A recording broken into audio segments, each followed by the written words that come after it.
just going to quickly go over it with you. If you're trying to get your DYU A5 through the test, right, I've got to change this light, and what I've done is I've gone and bought one from eBay, which was quite cheap. I think it was, how much was it? £6 and postage, so altogether about £10. Right, let me just show you what I've done just quickly. Inside here, right, inside here, this little thing here, right, this light doesn't come with a female of it, but the actual, this light is female. You'll know what I mean when you start taking it apart. This has got a female end to it, and the one on the actual bike itself has got a male, right? So to basically, so you don't have to mess about looking for a female, what I did is I cut off the wire here of the female from this light, and I've put it together with the male of this light here. So this comes out basically. This bit here pulls out. I don't know, hang on a second. Make sure that the green is lined up with the green, the black is lined up with the black, the red is lined up with the red. The red is the horn. The horn on this bike, right, which is here, is connected to the light. So it's a horn, it's called a horn light. So when you're looking for it, just make sure that you buy something with a horn attached to it. If you look on the red one, you can see the horn area there. Now when I took this apart, there was all the bits and pieces were in the back, and you'll be shocked. Actually, let me show you. Here it is. This is the back piece that went on the back of this, right?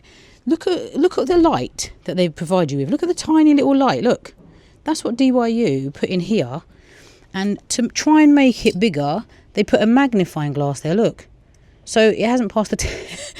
No wonder it didn't pass the test. I can see, I understand now. So anyway, this is at the back of here. You just take it off, and then you take all the bits off of it and turn it into an empty shell. What I did is I got a little knife. Just make sure that you use your teeth. In fact, I'm not going to tell you to use your teeth. Use something that isn't going to cut through these wires when you're doing it. I'm not telling you to use your teeth, but I used my teeth, yeah, because it was just easier to do it with my teeth. So because they're so fragile, you don't want to break them off.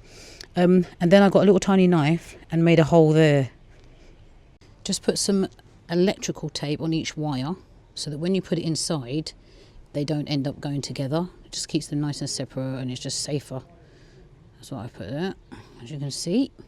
Screw up the wire because it's quite long, and you can tuck it in there nice and neatly, and then put these in last on the end of it. And then because the shell is now hollow, it should be able to accommodate those wires, if you see the point. And then you can start tucking this back in, seeing that this is coming out of the front, and then you've got the light here, which is then going to fix onto here.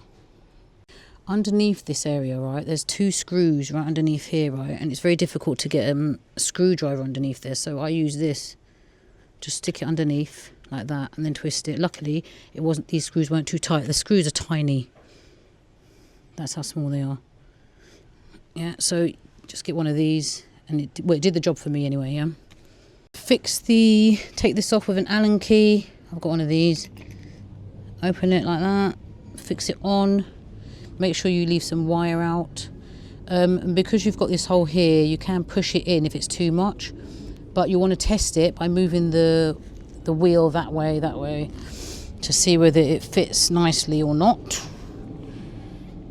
So you can see that there's enough wire there, and there's enough wire there, so it's not affecting the steering at all. So that is about the right distance away. That's about the right amount. So when you get to that point, you can choose to glue it if you want it to be stable, but at the moment I think I'm just going to leave it like that. If I have any issues with it, then I'll glue it. But there you go, and I'm just going to show you it on now. Alright, so we've got it on, and now we're going to turn the light on. Yes, there you go. Can you see? It works. And let's listen to the horn. God, it's loud, man. You can hear that it comes out of that light. Excellent. Just to clarify, the reason why I had to change this is because the MSVA want you to have a light that is adjustable like that, so it can adjust to the road, and you know what I mean. And also when you're moving the steering, so that the light can show in the way that you're steering. This doesn't, because as you can see, it's solid to the frame. So this should do the job. All adjustable, and it's got a horn on it, so that's that done. So the next thing I've got to do is the tyre.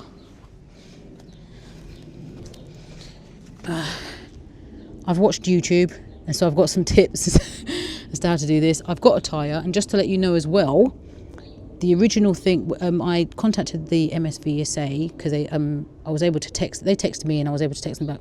So they said to me that I don't have to have 70 kg on the actual tyre. It just shouldn't say 55 kg. So I've just bought a tyre off of eBay, and I'm going to replace it, and hopefully that will solve the problem. Anyway, we'll wait and see.